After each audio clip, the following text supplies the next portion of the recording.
अस्सलाम वालेकुम। क्या आप जानते हैं कि रोज़े के दौरान हमारा जिस्मानी रद्द-ए-अमल क्या होता है?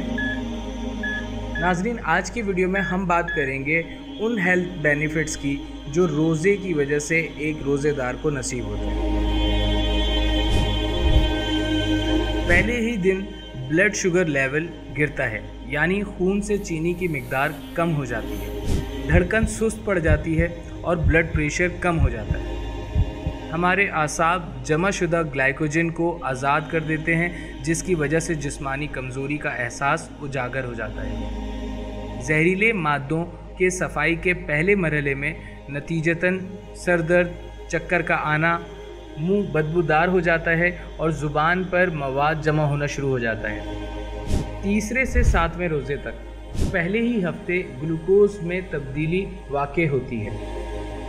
बाज़ लोगों की जिल्द मुलायम और चिकनी हो जाती है, जिस्म भूख को बर्दाश्त करने का आदी हो जाता है और इस तरह साल भर मसरूफ़ रहने वाला निज़ाम हाज़मे रुख़सत मनाता है, जिसकी इसे अशद ज़रूरत भी होती है। वाइट ब्लड सेल और क़ुव्वत मुदाफ़ियत में इजाफ़ा शुरू हो जाता है। अंतड़ियों की दीवारों पर जमा मवाद ढीला होना शुरू हो जाता है। फेफड़ों में भी जहरीले मादों की सफाई का अमल शुरू हो जाता है।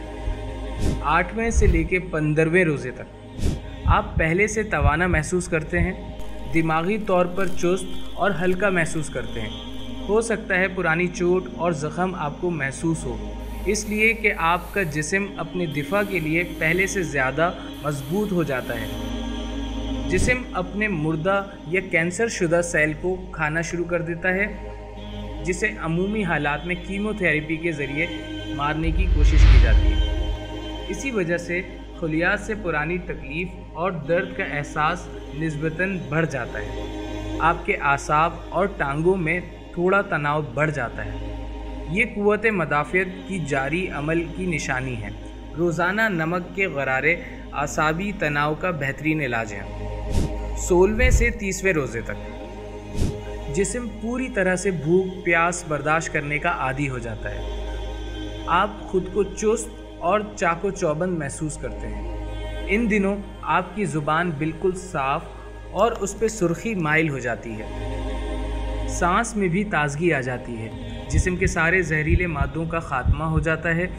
निज़ाम हाज़मा भी बेहतर हो जाता है। साथ ही जिस्म से फालतू चर्बी और फासिद मादों का भी इखराज हो जाता है।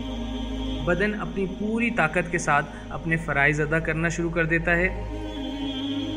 20वें रोज़े के बाद दिमाग और याददाश्त तेज़ हो जाती है। तवज्जो और सोच को मरकूज़ करने की सलाहियत बढ़ जाती है।